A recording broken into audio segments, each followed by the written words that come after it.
My name is Christy Ellenberg. I'm the Director of Collaborative Partnerships for DHEC's Environmental Affairs, and tonight I'm going to be serving as your co-facilitator of our public meeting and later as your public hearing officer. On behalf of DHEC, I really want to thank everyone for taking the time to join us this evening. This public meeting and public hearing are being held by DHEC to share information and accept verbal comments on the reissuance of a National Pollutant Discharge Elimination System, or NPDES, permit for Dominion Energy of South Carolina, Wateree Station. Due to COVID-19 social distancing requirements, we're offering multiple ways for people to join and participate tonight, virtually, via telephone, and we are welcoming any who have chosen to join us from the Eastover Town Hall. All 46 counties in South Carolina are areas of substantial or high transmission of COVID-19 currently. The CDC and DHEC are recommending that everyone, including fully vaccinated individuals, wear a mask in public indoor settings to help prevent the spread of the Delta variant and protect others. So we appreciate everyone who is joining us tonight in so many different forms and fashions. Our co-facilitator tonight, joining us from the Eastover Town Hall, is my colleague, Jocelyn Brannon. Jocelyn, do we have some guests there? Would you like to introduce yourself? Good afternoon, everyone. Good evening. My name is Jocelyn Walters Brannon. I serve as the Public Participation Coordinator for the Bureau of Water. And Christy, yes, we do have some persons here in person with us this evening. We have Mr. Lee Favor, and he is a town councilman. We're very excited and grateful to you, sir, for taking time out to join us here this evening. And yes, he would like to make some comments. And that's all who we have here with us in person, Christy. Well, great. It takes a team to be able to make sure we're still able to connect with members of the community and people around the state. Also assisting us tonight from Town Hall, we have Sonia Johnson and Sean Clark. We have other staff that are participating tonight virtually and remotely. And from our virtual meeting team, assisting with tech support tonight is Catherine Yan. Catherine, would you like to say hello? Sure. Thanks, Christy. Good evening, everyone. This is Catherine Yan. You may hear from Catherine or see Jocelyn maybe sharing a text with us tonight to make sure we're staying connected and keeping everything moving forward. Catherine may also be helping with some muting or audio issues as we go forward. So for tonight's proceedings, at 6:30, we will conduct a formal public hearing to accept comments on the draft reissuance of that NPDES permit for Dominion Energy South Carolina Wateree Station. And I'll preside over the public hearing as your hearing officer. And during that time, you may state your comments verbally to be recorded for the record. So please note that this meeting and hearing are being recorded. Prior to the public hearing and the time we have, Randy Thompson of DHEC will share a presentation on the proposed permit reissuance, and there will be an opportunity for questions and answers during that facilitated discussion.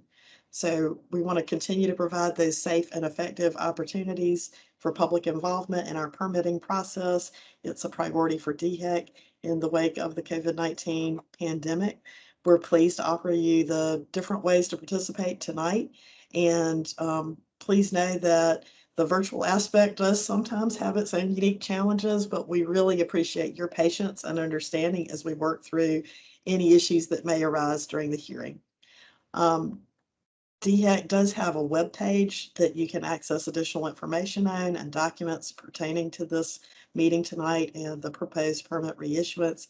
That web page address is www.scdhec.gov/Dominion Wateree. All right, I think it's time to get started. We may be able to go forward a few slides to our agenda, and then we can go ahead and start the meeting by introducing Randy Thompson, who will be giving us a presentation tonight. Randy, are you ready? Yes, I am. Thank you, Christy. Let's see. As Christy said, my name is Randy Thompson, and I'm a permitting engineer in the Industrial Wastewater Permitting section in the Bureau of Water at DHEC. The topic of tonight's meeting and hearing is DHEC's draft wastewater discharge permit for the Wateree Station power plant owned by Dominion Energy South Carolina.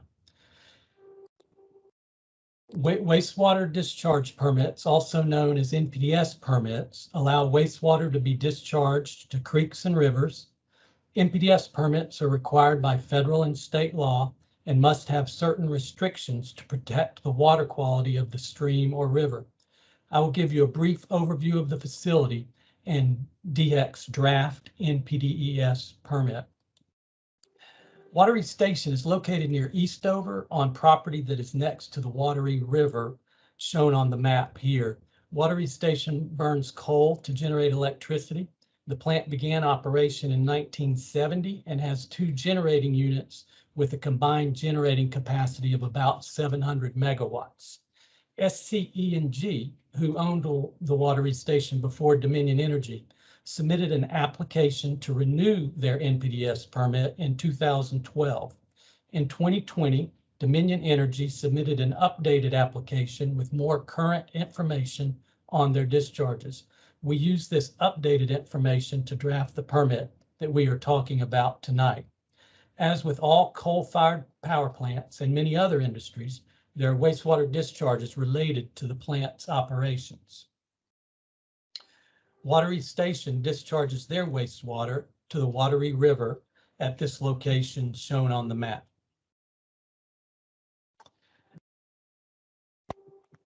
I am now on slide 9 of the presentation, if any of you are following along with the copy of your own presentation.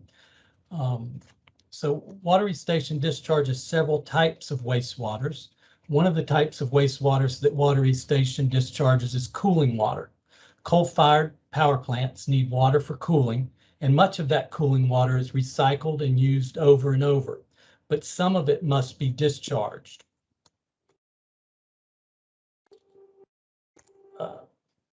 This picture, aerial photograph here, shows the location of the intake canal where Wateree Station withdraws water from the Wateree River for cooling. It's used in the plant for cooling, and it's heated up as a result of that. It is then cooled in these cooling towers, and that enables it to be recycled and used over and over. But again, some of it must be discharged, and it's discharged to this pond, which used to be called Ash Pond 2, but now it's called the polishing pond. So it's discharged to the polishing pond and then to the river. And I'm now on slide 13. There are also wastewater discharges associated with the ash that is produced from burning coal. These ash wastewater discharges have changed significantly since the last time this permit was renewed. In the past, the facility sent a water and ash mixture to Ash Pond 1, former Ash Pond 1, shown here on the map. The ash would settle out in Ash Pond 1 and the water would go on to Ash Pond 2, now called the polishing pond, before being discharged to the Wateree River. However, they have stopped that activity, and Ash Pond 1 has been closed by the removal of all of the coal ash and at least 2 feet of underlying soil.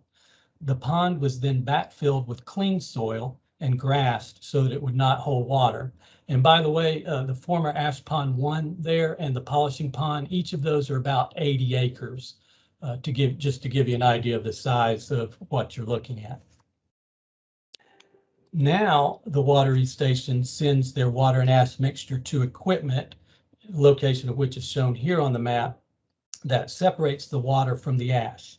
Some of that water is recycled back inside the plant, and the rest is discharged to a relatively new wastewater treatment pond at this location before it goes to the polishing pond, where it is then discharged to the Wateree River.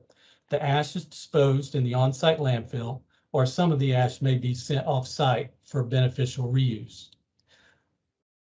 Another source of wastewater is from the on-site landfill.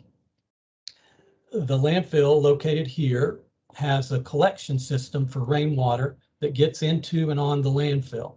The wastewater and stormwater from the landfill is collected in a pond here, and the water from that pond is discharged to the polishing pond and then to the river. And I'm now on slide 20. Another type of wastewater is generated from air pollution control equipment called flue gas desulfurization, or simply FGD. And the FGD wastewater is treated in these ponds before going to the polishing pond and then to the river.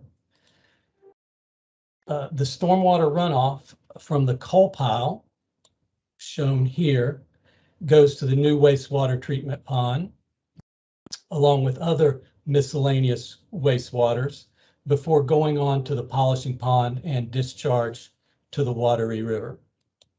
And I'm now on slide 26. Some significant changes at the site. The closure of Ash Pond 1 and the change in how ash wastewater is managed are major changes that affect the discharges to the Wateree River. Another significant change is that the amount of wastewater discharged to the Wateree River is not as much as it used to be. The previous permit was based on a discharge flow of between 6 and 7 million gallons per day. This current draft permit is based on a flow of 2.5 million gallons per day. That's the average flow for the past 5 years. The average for the past 3 years is even less at about 1.8 million gallons per day. Perhaps associated with these changes, the discharge monitoring data shows reductions in the amount of arsenic and mercury in the discharge if you were to compare what was being discharged in the 2009 to 2013 timeframe to what is being discharged now. I'm now on slide 27.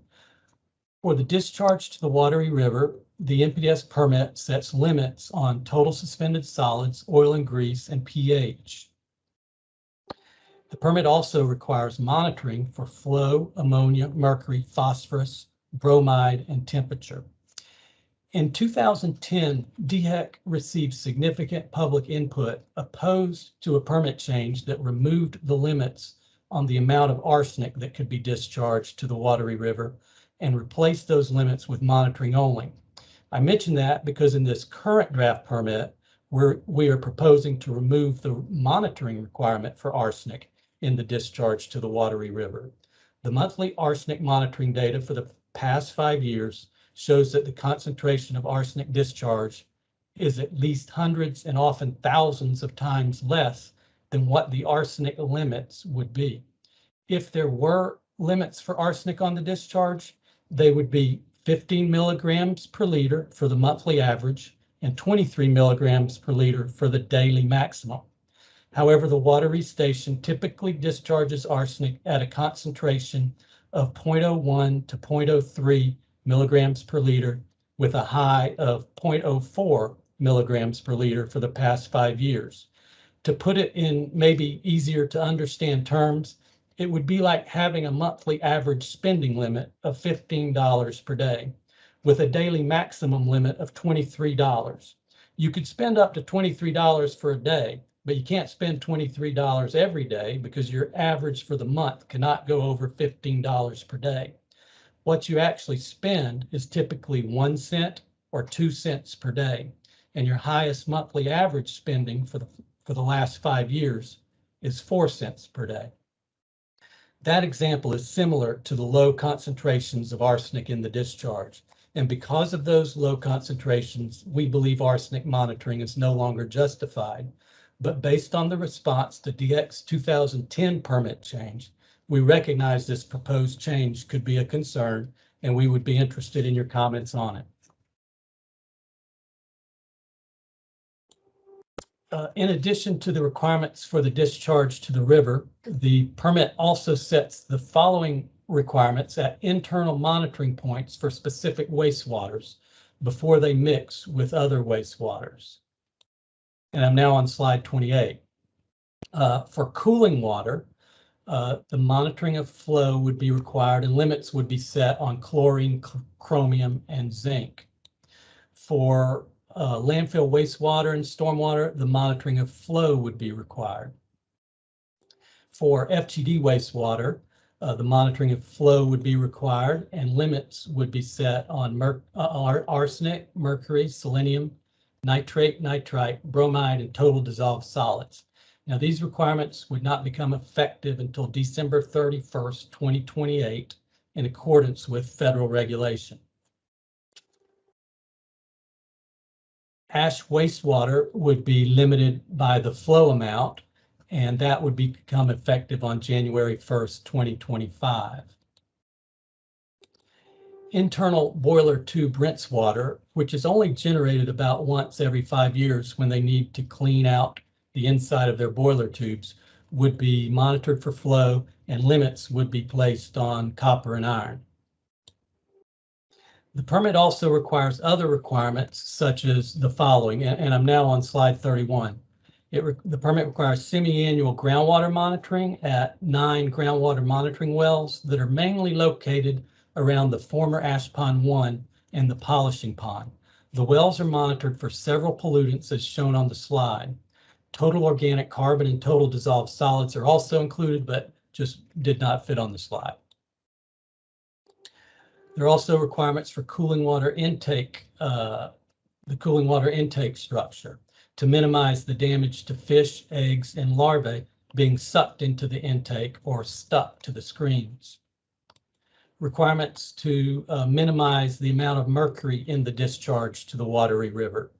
The past 5 years of quarterly mercury monitoring data for the plant's discharge to the Wateree River show very low concentrations of mercury.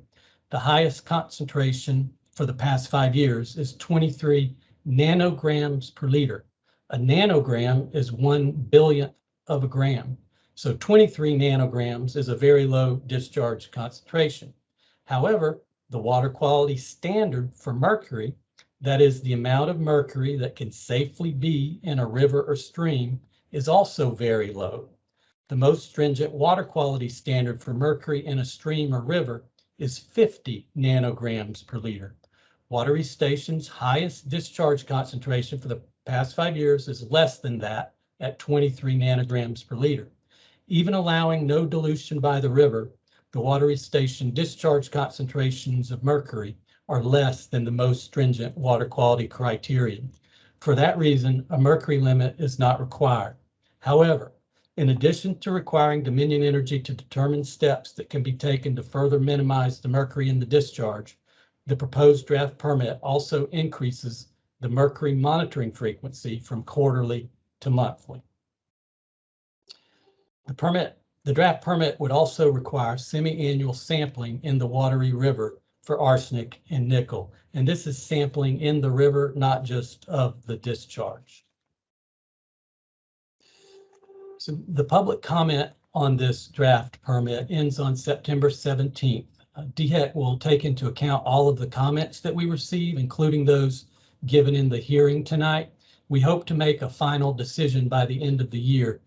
If you are attending the hearing and we have your contact information, you should receive a notice from us when we make the permit decision. Along with that notice, you should also receive a response to comments document with our responses to the comments we received. If we issue the permit, it will be issued for 5 years. This has been only a summary of the draft permit. The full draft permit and supporting documents are available on our website at www.sedec.gov/Dominion Wateree. Thank you. Thank you so much, Randy. And again, the slide that you're currently seeing has Randy's contact information. I know during registration, some of you were able to share some questions with us. Randy may have addressed some of those in the presentation he just gave. And I know he was able to speak to several of you by phone as well to answer some questions prior to tonight's meeting. We do have several minutes before we begin the public hearing, and so I want to make sure we're able to address any additional questions that there may be. If you have a question, you can raise your hand at this time, or if you're joining by phone, use *6. Our tech team might remute you, but they would note that you want to ask a question first. Let's see if we have some questions from the group. I see a few hands already raised. Let's start with Robert Guild. Yes, hi, can you hear me? Yes, we have you. That's great, thanks. Well, thank you, Randy, for that presentation. And I'm Bob Guild. I volunteer with the Sierra Club. And I have a couple questions for you, please. First, I noted that the renewal permit application was filed in 2012. I'm just really trying to understand why DHEC waited 9 years to review and reissue permit that's on a 5-year cycle. And then the second question, while I've got the floor, is you alluded to groundwater monitoring, and I do recall that there were significant groundwater contamination of arsenic in particular below the old ash ponds. And I wonder if you could summarize current experience with that groundwater plume. Has it reached the Wateree River, and how has recent experience been with groundwater monitoring for for arsenic and the other metals below the old ash ponds, please? Okay, thank you for that. Let me address the groundwater first, and I'll just take a quick stab at that. And I believe our hydrogeologist may be attending this as well, and she may be able to add more details as well. But in general, we've seen arsenic as the main pollutant of concern in the groundwater. Those 9 groundwater wells, like I said, are around the old ash pond and the polishing pond. And 2 of those wells have really been more of a concern than the others. Most of the arsenic is showing up in those 2 wells. And what we've seen over the years is a significant trending decline in the arsenic concentration. So I won't say any more at that, but give our hydrogeologist opportunity to add more to that. With regard to your question about why it's taken us so long to reissue this permit, that's a good question. You may be aware that that's a subject of a lawsuit that between Sierra Club and DHEC, and so our legal counsel provided this information that I can share with you. The NPDES regulations state that a permit term is for a maximum of 5 years, but the permit continues to be effective beyond the term if a permitted facility submits a complete permit application no later than 180 days before the expiration date of the permit. The permit continues to be effective until DHEC completes its review and makes a decision on the application. A permit application was submitted for Wateree Station at least 180 days prior to its permit expiration date. While the application was being reviewed, the EPA was working on amendments to the effluent limitation guidelines that apply to steam electric generating plants such as the Wateree Station. By September 2015, they were able to issue a final rule, but this rule received legal challenges. Then the EPA stated it would be revising the regulations again, and by June 2017 said they were planning to delay the requirement to comply with much of the 2015 regulation. Some of the regulatory amendments, which were in flux, affected the plant's equipment and operational requirements. Because of the ongoing rulemaking, as well as the legal challenges, a great deal of uncertainty existed as to the final form of the steam electric effluent limitation guidelines.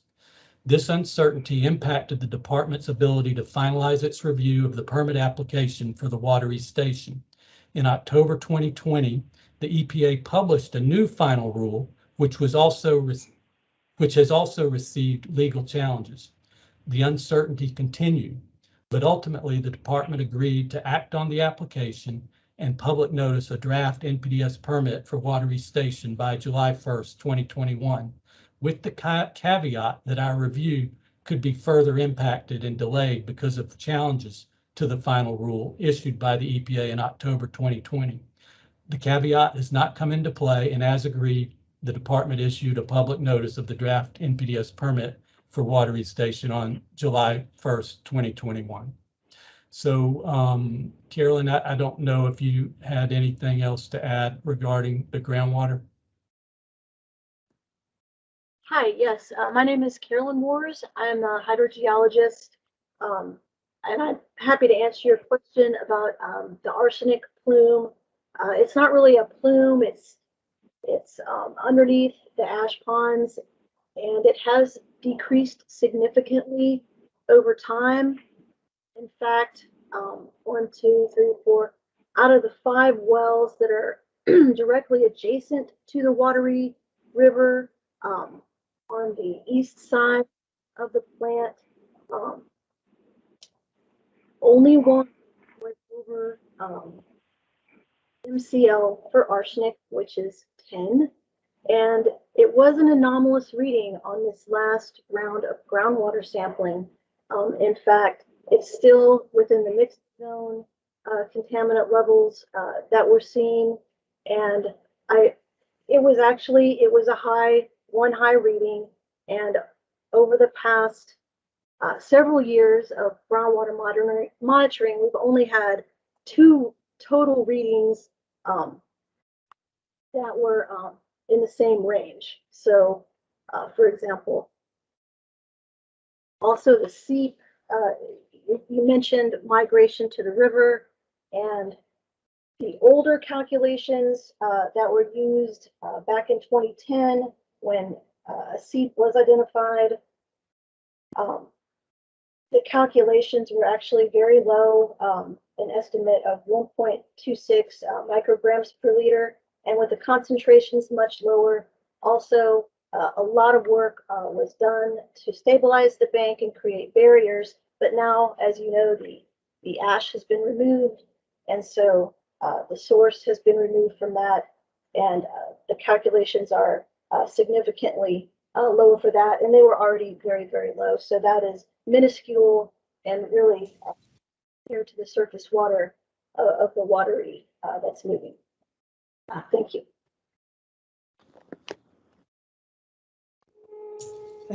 Thanks for that, Carolyn. I do know that we are approaching 6:30, but I also see that we have about 5 or 6 people who also have wanted to ask a question.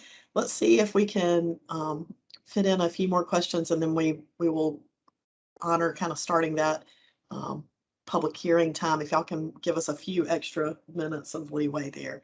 I believe we had a phone number ending in 2190. That may be, is it Kimberly Harrington? I'm looking back at our registration, trying to match up the phone number with a name. If you can use *6 to unmute.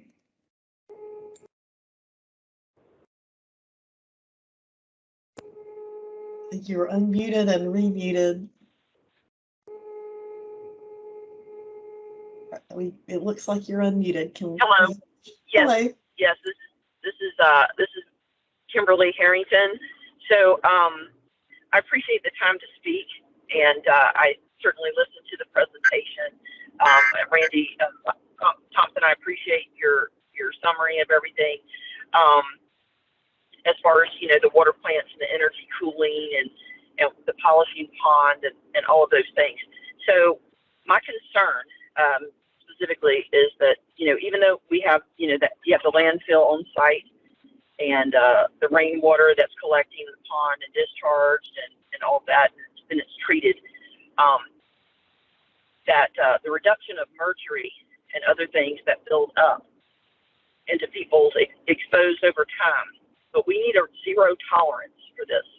And so I recommend that the company reach out to companies such as Bill Gates, who is really looking at funding and helping us become greener and healthier and safer, to look for best practices and require the company to move to those best practices to keep all of our South Carolinians safe, not just those immediately exposed, but we're being exposed to metals such as chromium, which is a cancer-causing material, as we know. So is arsenic. Arsenic will kill you just as well.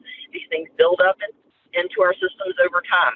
So even if there's a low threshold, over time it is deadly, and it does cause a problem. These metals and things like that.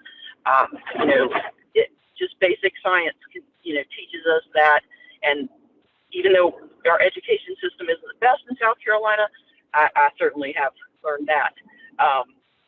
So anyway, so these other poisonous items over time, I think it can shorten our lives and quality of those lives with such things as memory, that we have increasing issues with dementia.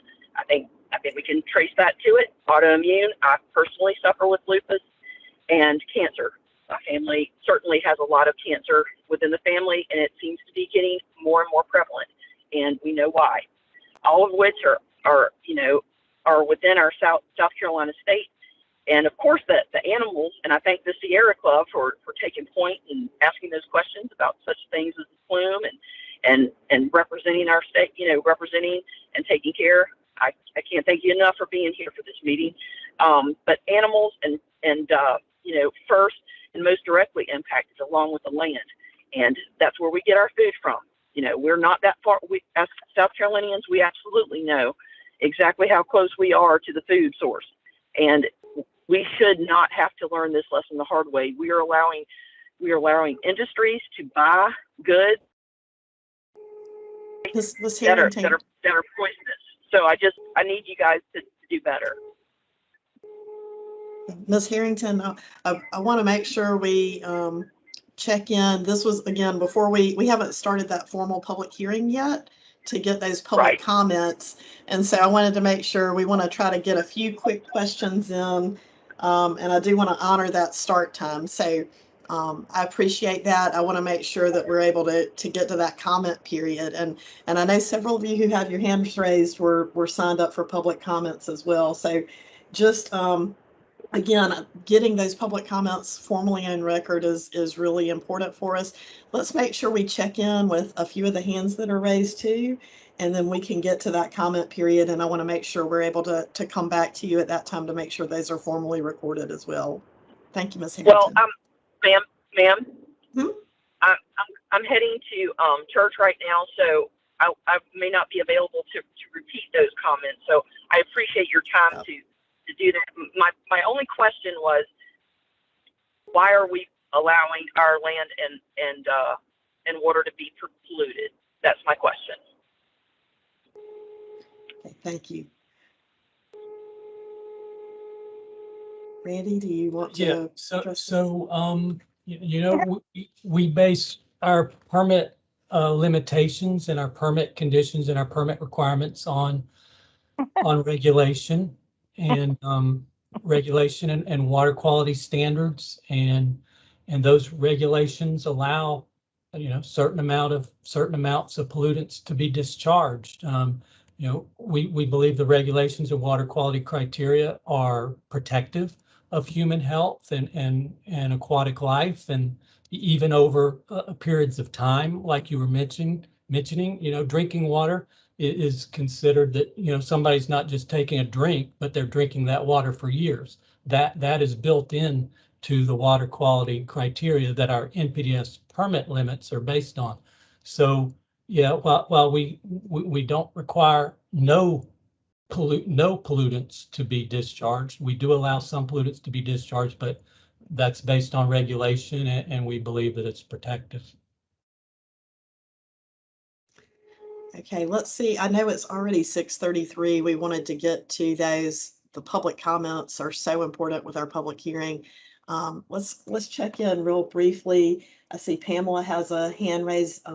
Is that Ms. Greenwald? If you have a question, please do that. If it's going to be a comment, I want to make sure we go ahead and formally call that public hearing into place too. So, Pamela, did you have a question for us, or would you like to wait till we can get the hearing kicked off to give those formal comments? I'd like to defer to Will Harlan, so I'll wait. Okay, thank you so much. Yeah, thank you. Let's check in. Brandon Jones has a hand raised as well. Did you have a question, or can we there, or do you? Yeah, I just had two quick questions. Were there any recommendations from the last inspection? I couldn't find a copy of that. And then does the discharge fluctuate with precipitation from like a rise or a weir, or is it like a set volume that's pumped out of that outfall 3? Thank you. Yeah, the outfall 03, the discharge flow volume, it's not a set flow volume, so it will fluctuate. I don't know how much. I mean, it probably is tied to precipitation. I haven't really looked at that to see how closely it's tied to precipitation. That polishing pond, like I said, it's 80 acres, so there's a lot of retention time in that polishing pond. And somebody help me with the first question. I'm sorry. I think that first question was referencing anything from the last inspection or most recent inspection. Yeah, I'm I'm not aware of what that last inspection report said. I haven't looked at it. It's, yes, I don't have an answer for that question.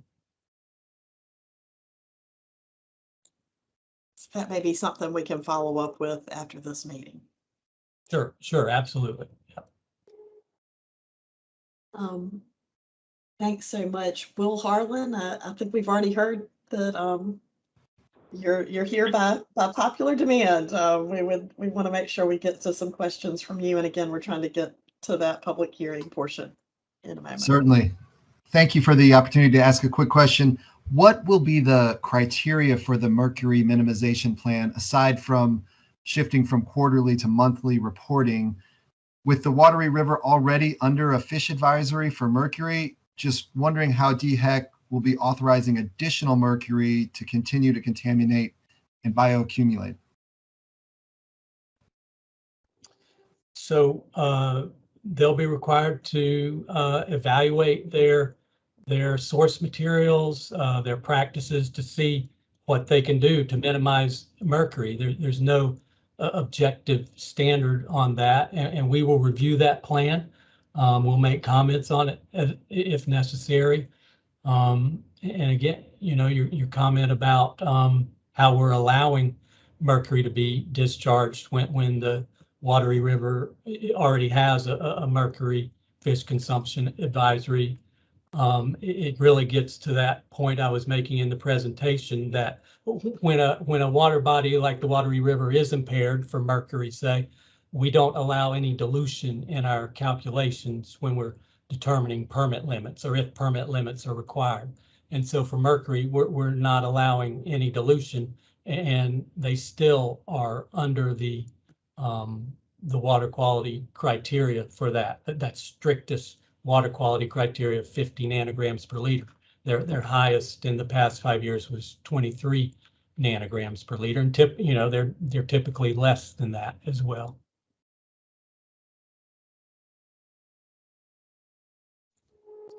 Okay, I do believe we have looks like a phone number ending in 2428. Is that perhaps Virginia Sanders? I'm reading a moment ago. Let's say you can use *6 to unmute. Might come back to that phone. Yes, I have a question. Yes, ma'am. Thank you. Go ahead. Hello? Yes, ma'am. We can hear you. Go ahead, please. Yeah, I have a question. Okay, please share it, please. Okay. I'm a resident of the Lower Richland community. I know that the power plant has been closed. My question is, this piece of equipment that caused the problems at the power plant, I mean, how long was that piece of equipment non-functional? And after you found out that it wasn't functional to the point that the plant had to be closed down, the people who live in close proximity to your plant, and they pumped it, they are not on city water. They pump their water up out of the ground.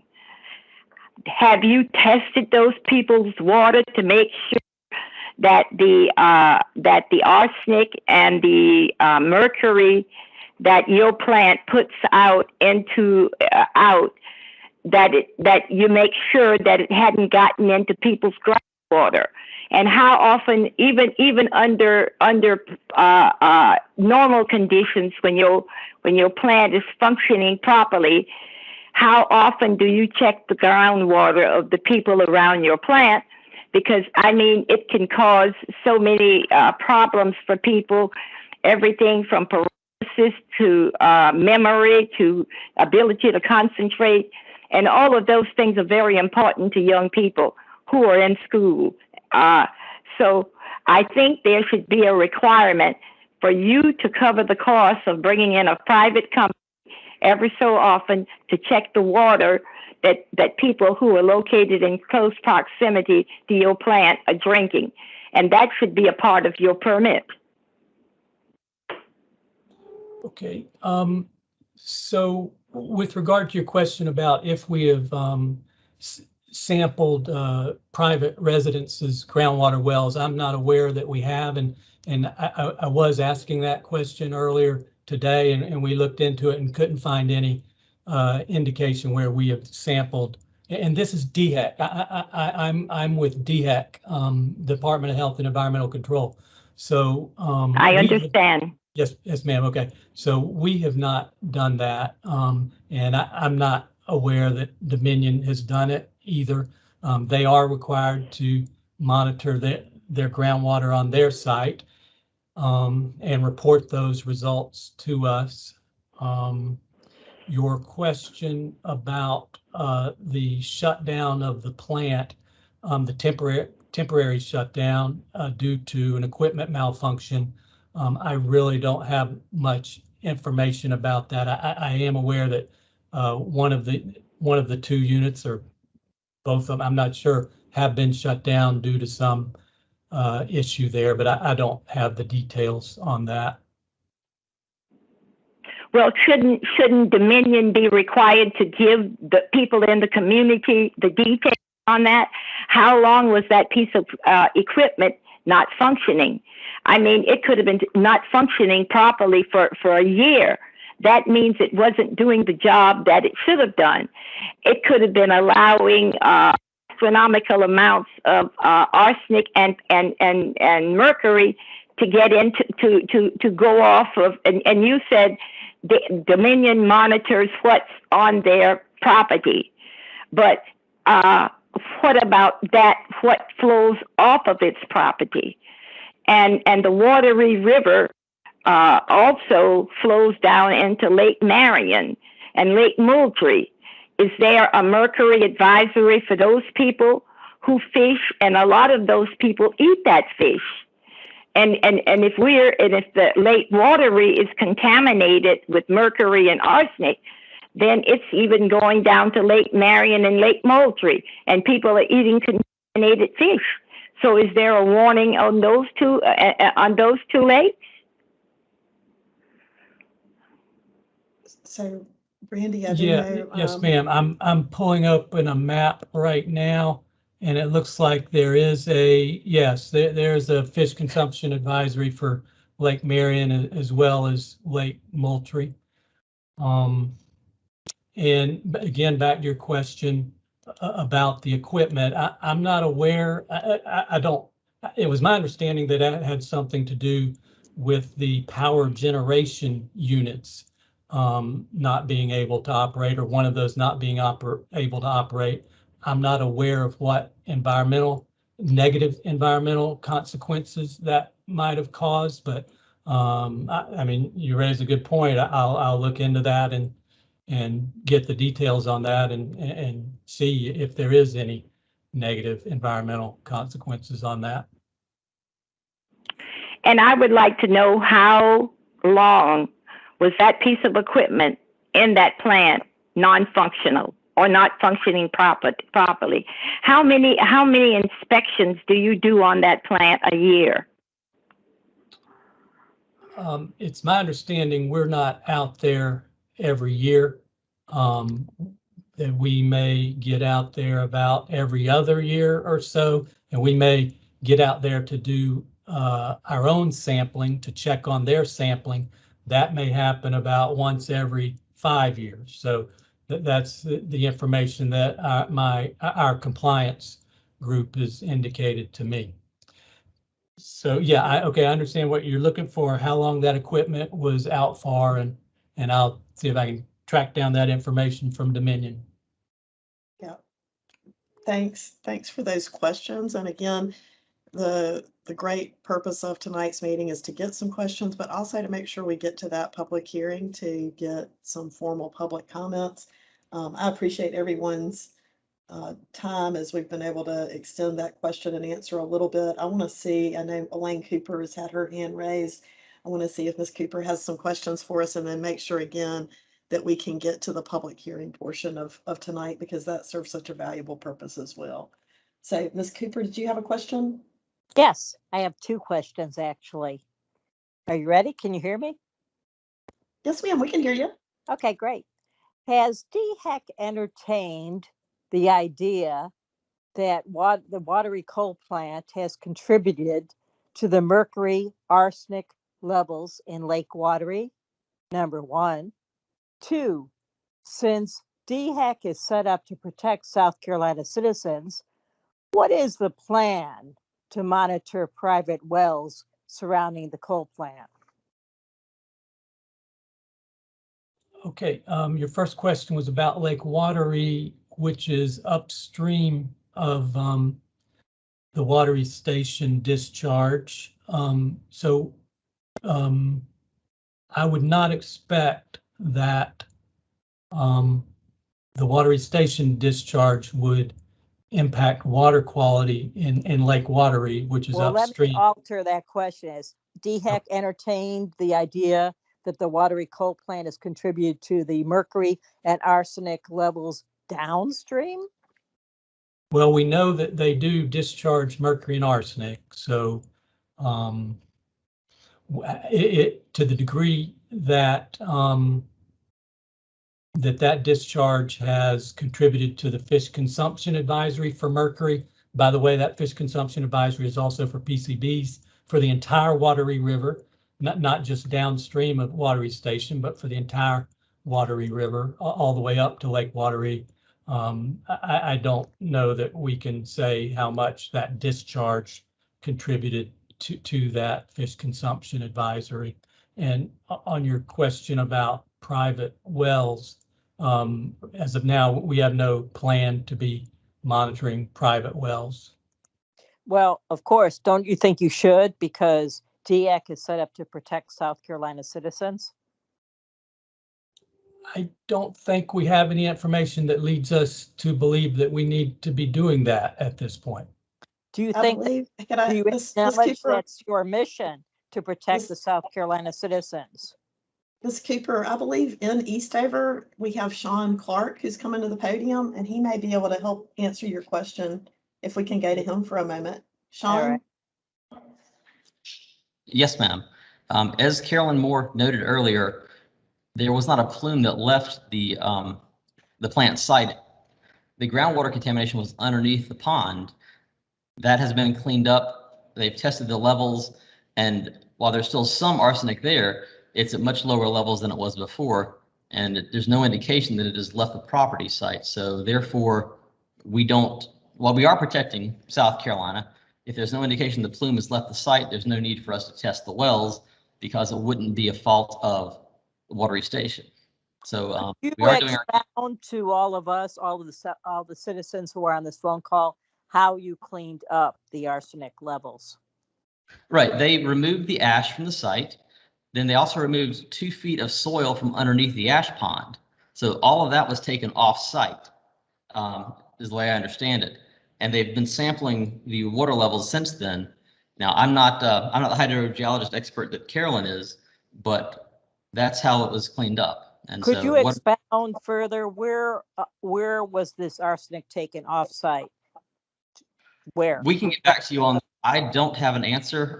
Maybe the others do, but we can find that answer for you, though. But I don't have it. I was thinking the on-site landfill is what I've been told. So that was on one of the maps that we've seen. They do have an on-site landfill, so it was moved from the pond to the landfill and capped so that it shouldn't be leaching out into the groundwater. All right, thank you. Hey, Sean, I want to check in with you and Jocelyn just to make sure, were there any comment or any questions from those who are attending in person in Eastover tonight? How you doing? We only have one person here in person with us, and that is Councilperson Faber, and his comments are reserved for the hearing section of tonight's gathering. So in answer to your question, Christy, we don't have any questions here in person. Thank you. Thank you, Jocelyn. I think what we may want to do is, again, there's plenty of time for additional questions. Randy's contact information is there on the screen, and we want to encourage everybody to continue that dialogue. We have his phone number, which is 803-898-4314. That's 803-898-4314. 4314. I believe he's spoken with several of y'all before tonight as well, with trying to address some questions that have been coming up, and those are very important to us. But I do want to make sure that we are able to honor that public hearing, and I appreciate everybody asking those questions tonight and working with us to transition to the public hearing. So the time is now 6:51 p.m. and the DHEC public hearing to accept comments and the reissuance of the National Pollutant Discharge Elimination System, or NPDES permit for Dominion Energy South Carolina Wateree Station will now begin. Your comments are important to us and may provide our staff with additional items to consider when making a final permit decision. A final decision in the permit reissuance has not yet been made and will not be made during the public hearing. DHEC welcomes and encourages your comments through the end of the public comment period on September 17th, 2021. In order for this hearing to move forward in an efficient and timely manner, we'll proceed as follows. I will first call on those of you who indicated that you would like to make an oral comment during registration. That's those who indicated that either at the online registration or in Eastover tonight.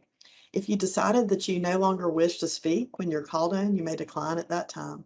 After hearing from everyone who registered to make a comment, those who did not pre-register to comment will be given an opportunity to speak as well. A few kind of ground rules or guidelines for tonight as we proceed. I ask that you help us with four kind of guidelines. First, during the public hearing, there are no questions and answers given during that. It's really to record your public comment. Second, in order to accommodate everyone, we want everybody to have that equal opportunity to speak. So we ask that you speak for one time only for up to 5 minutes. A timer will sound. I think Catherine will be helping us with our timer. There you go. And I'll jump in and interrupt if you exceed that time limit. If you're not able to complete your comments within the allotted time, we encourage you to submit them in writing before the end of the public comment period. Third, we ask that everyone be respectful to each other, especially as we're working in this hybrid and virtual meeting platform. And fourth, we ask that you please don't interrupt each other and ask for responses after your comments. Should any comments or actions begin to distract from the purpose of the hearing, you may be muted or be removed from that meeting. So with that, I want to make sure that we had, I believe it was 10 or maybe 11 people who indicated during pre-registration that they would like to make a comment. All lines are going to be remaining muted to minimize feedback and background noise.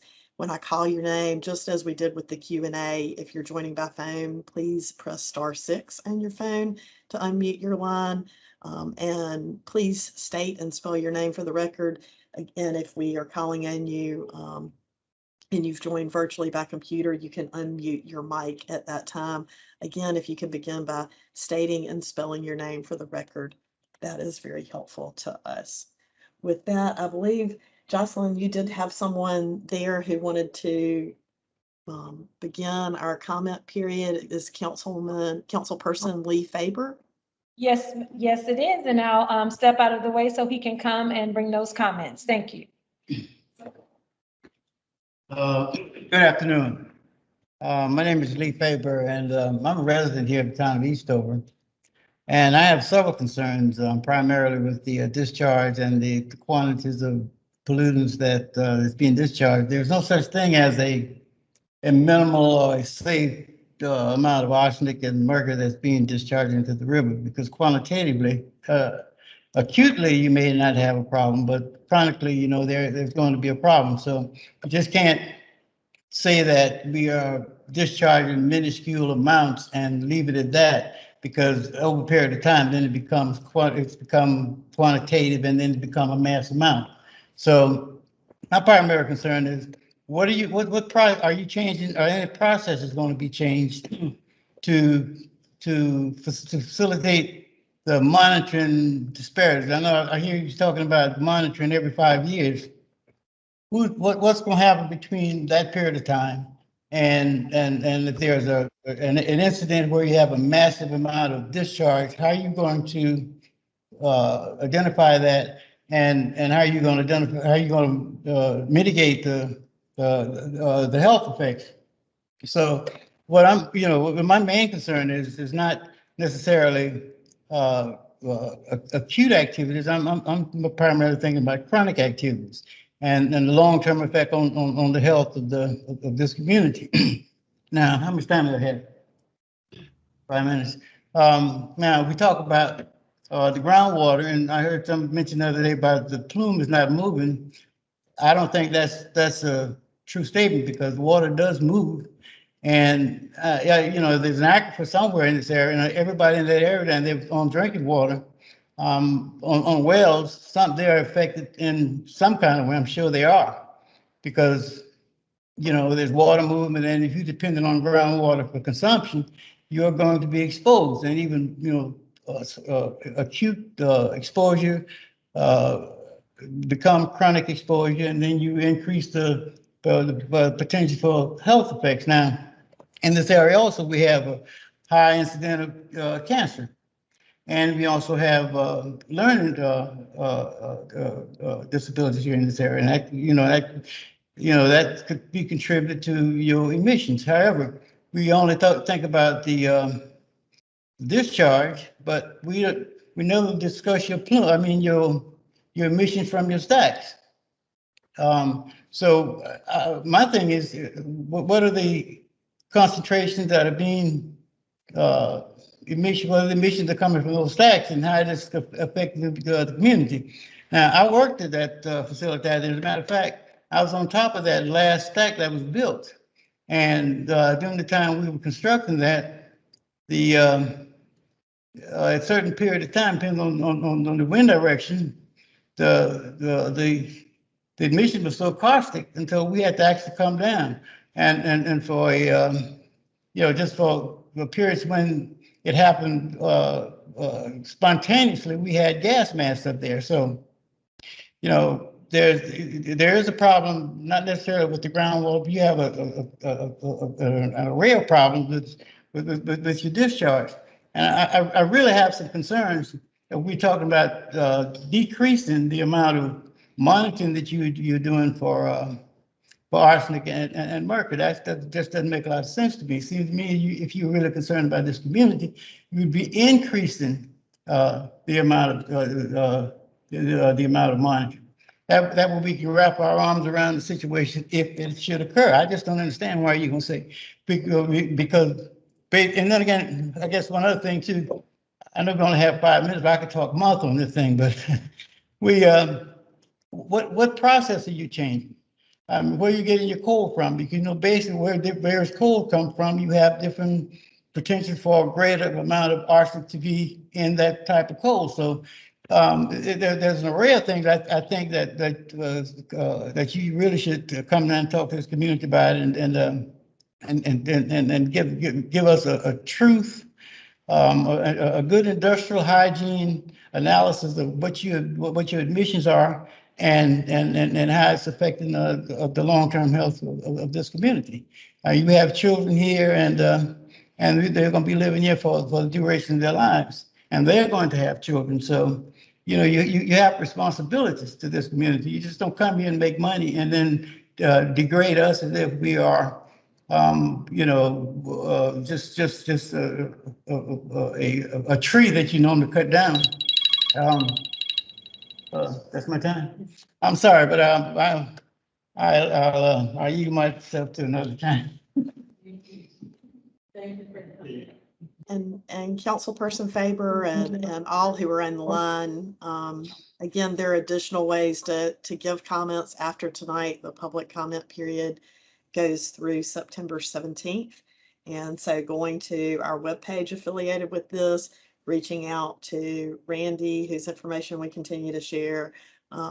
We want to make sure we continue to receive those comments. They're very important beyond the time we have tonight. Jocelyn, is there anyone else in person who would like to make a comment at this time, who registered to make a comment at this time? No, Christy, there are no other persons here in person that would like to make a comment this evening. Thanks. Again, we do have several who are attending virtually and by phone. I want to make sure that we are able to get those. I believe Virginia Sanders has joined us maybe by phone tonight. Sanders is the phone number ending in 2428. If you use *6 to unmute.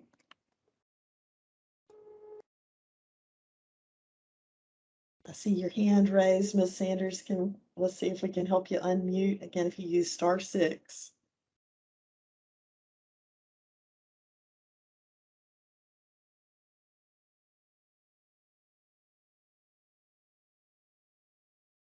Okay, for the phone number ending in 2428, we'll come back to you in just a moment and try again.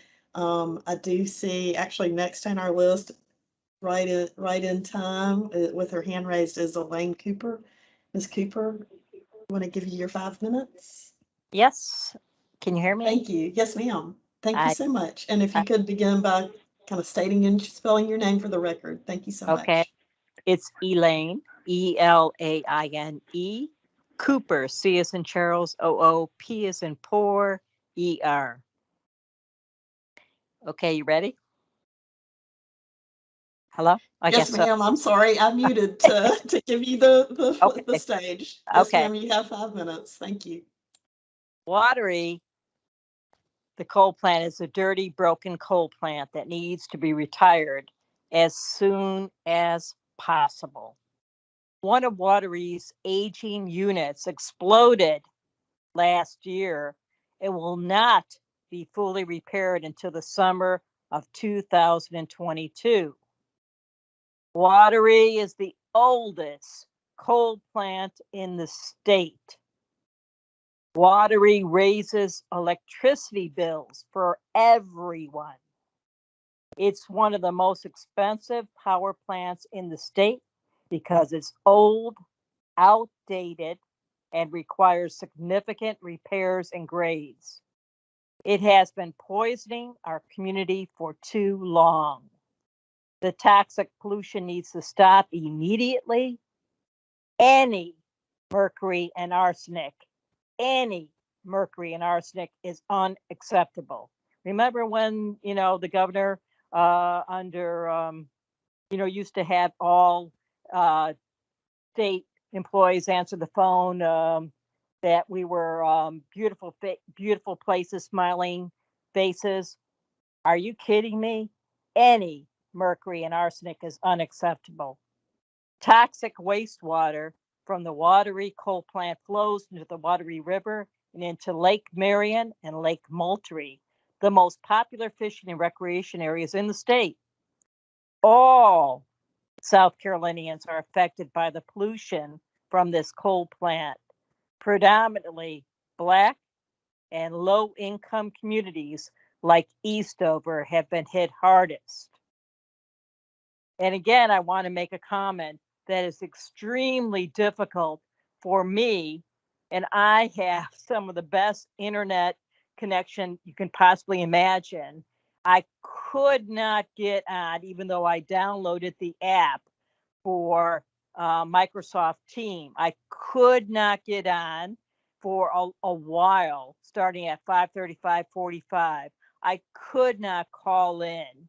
So I am positive there are so many folks who have not got in to comment tonight, or absolutely may or may not even know that this is occurring due to the fact that we have COVID going on and people are working long, difficult jobs. Plus, as you know, Eastover and other places in Lower Richland have severe broadband problems. So once again, the ending period of September 17th is not nearly as long to involve any of the community that's being strongly impacted to make comments. And that's pretty much what I would like to say. Thank you, Ms. Cooper. We are glad that you were able to join us, and again, hope you'll continue to share information with others who may not be able to join us tonight. One of the benefits of these virtual meetings is that we do have a recording that we will have available on the webpage afterwards. And I'm sorry you had difficulty joining. We actually saw you joining and in the lobby, and we're trying to help on the tech side. So glad that we have been able to connect You, with you you do tonight. realize the most impacted communities that are affected by this have a lack of broadband. Is that correct?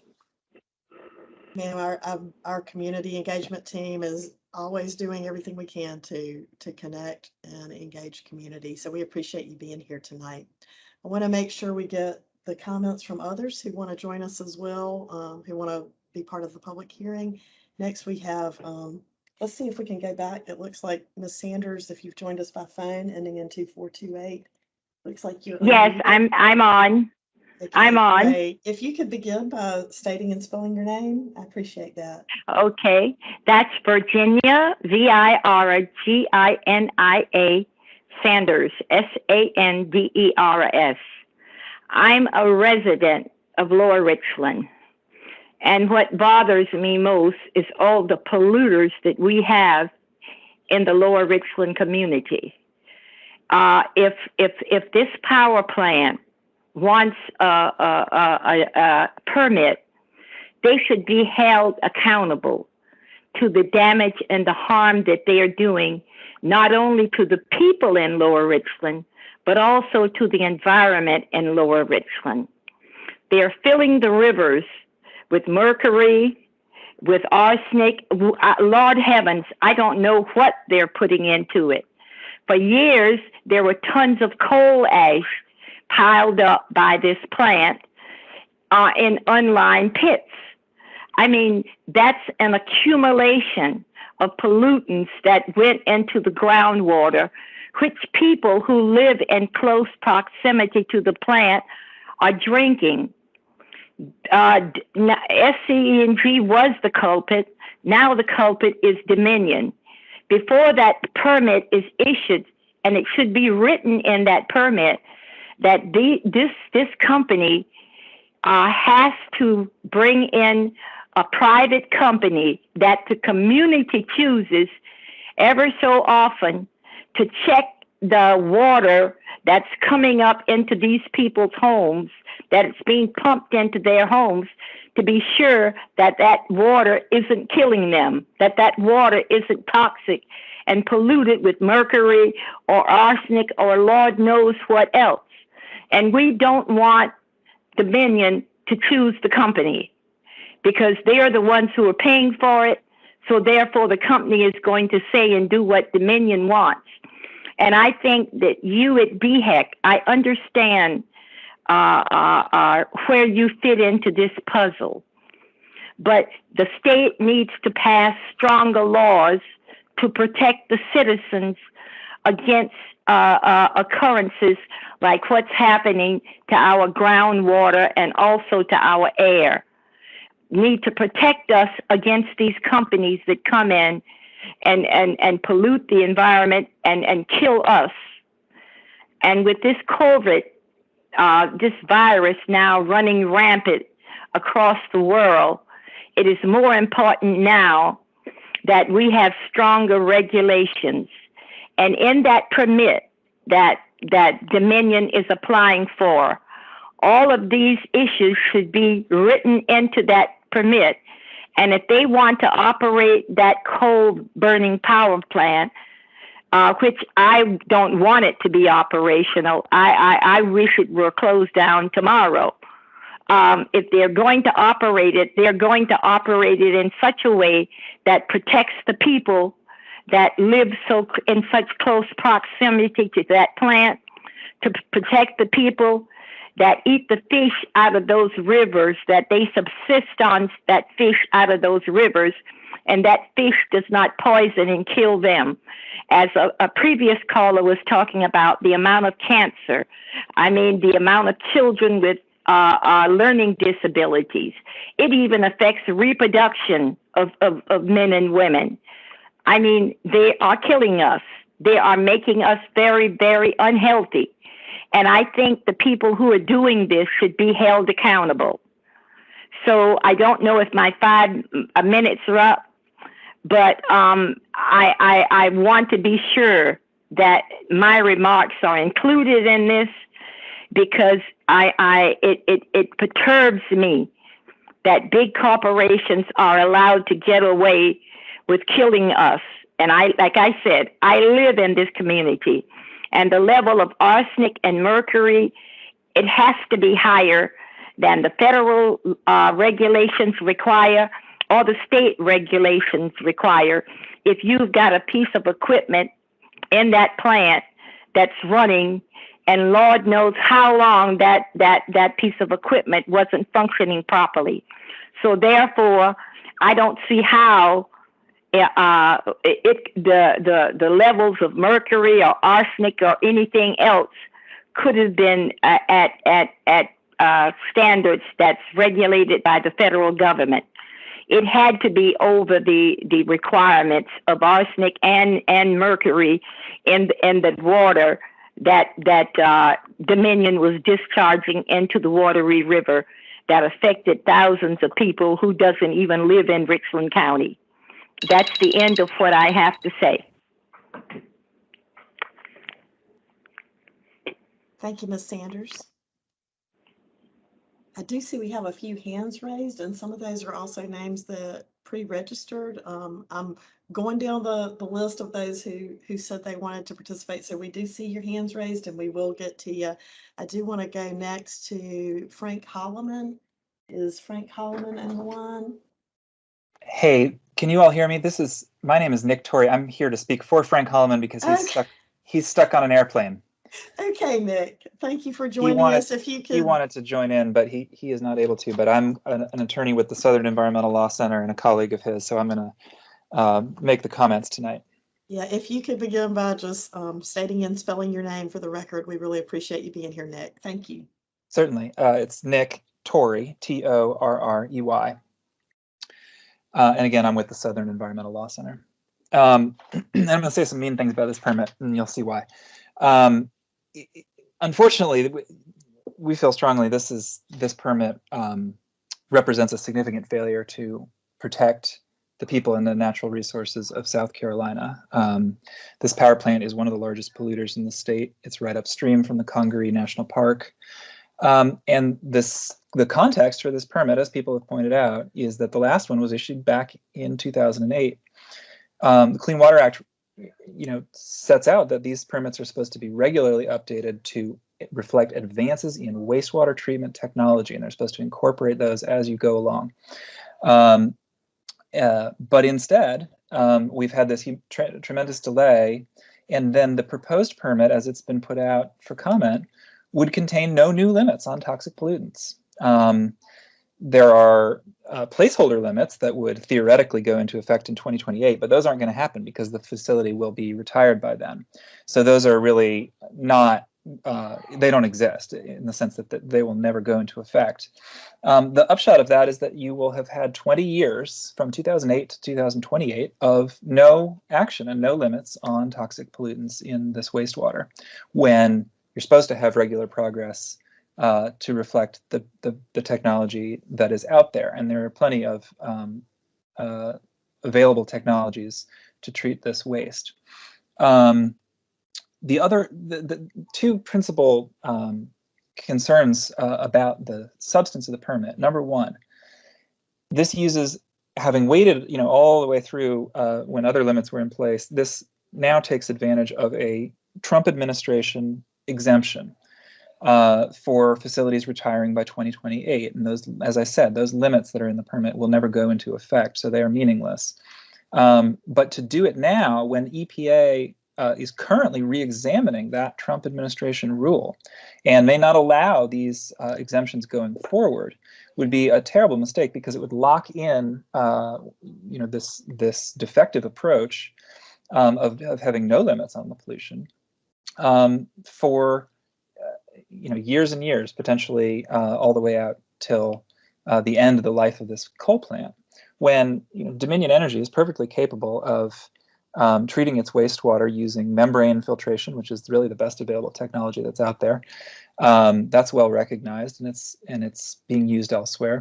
And it would eliminate a lot of the toxic pollutants from the wastewater. The second issue that is really concerning is that there's just a blatantly unlawful approach in this permit to the landfill leachate. And that's the landfill, of course, has the FGD waste and all the coal ash that was cleaned up, and coal ash from the plant going forward.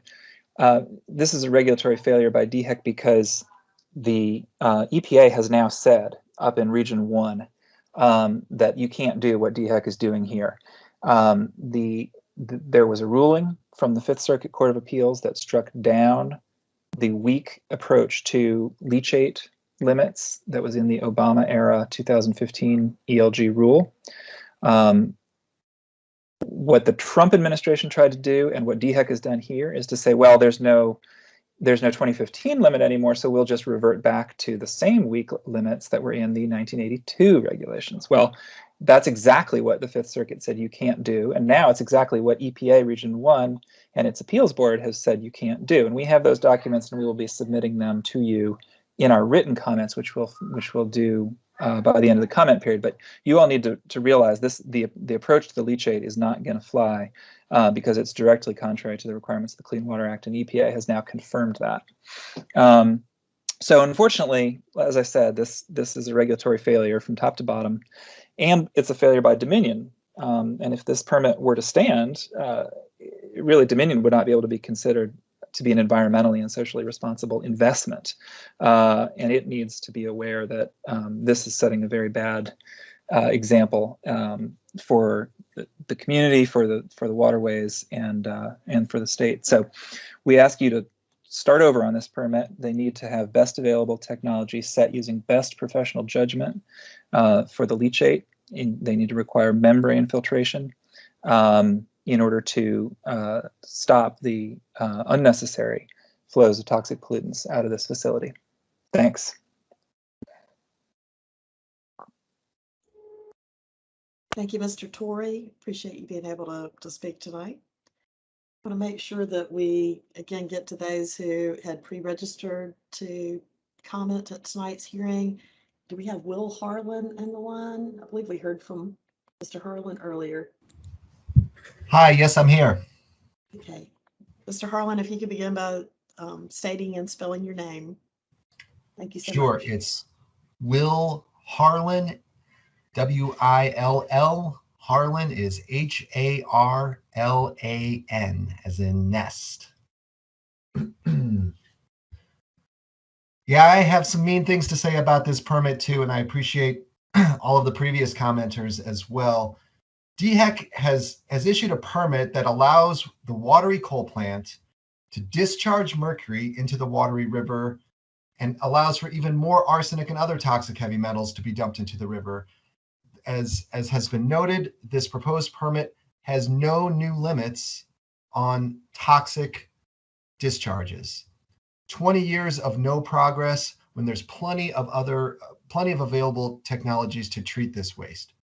This is not right. For the past decade, South Carolinians have been exposed to unnecessarily high levels of mercury. For 9 years, DHEC has allowed the coal plant to discharge toxic wastewater with an expired permit, allowing even more mercury pollution of our water. The mercury discharges must end now.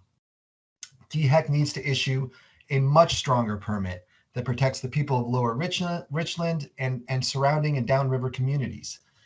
The Wateree River has already become too dirty and polluted to fish or swim in, and the polluted water affects the health of our entire state. I also support Virginia Sanders' recommendations that DHEC test the groundwater and wells near the Wateree coal plant. No more mercury. We need a stronger permit that protects our communities and our state. No mercury should be discharged into a river already severely impaired by mercury, as DHEC has acknowledged. And as Mr. Thompson acknowledged in the question and answer, the discharges can also affect downriver communities and bodies of water across South Carolina. The discharges from the Wateree coal plant flow into Lake Marion and Lake Moultrie and continue flowing all the way down to the coast, and so affecting everyone in South Carolina. And we're seeing, as Mr. Thompson acknowledged, fish advisories already on those bodies of water. So ultimately, the coal plant needs to be closed as soon as possible. That's the only way to stop all of the toxic discharges. is to close this dirty, old, broken coal plant once and for all and stop poisoning these already overburdened communities. But until then, DHEC has a supreme responsibility to protect the public. And I understand your explanation around the ELG rules, but the hard truth is this: you have failed us for at least 9 years by allowing the Wateree coal plant to operate with an expired permit, allowing even more toxic wastewater pollution to be discharged into these communities. The good news is that DHEC, you have a chance to make it right. You can strengthen this permit. You can require a robust, enforceable mercury minimization plan that requires absolutely no more mercury to be discharged. You don't have to wait until 2028. You can take active steps now to protect the health of the communities you're charged to protect. So you'll look back at this moment as regulators as a pivotal moment in your careers. Did we rubber stamp another permit that allows one of the country's largest monopoly utilities to continue poisoning vulnerable communities?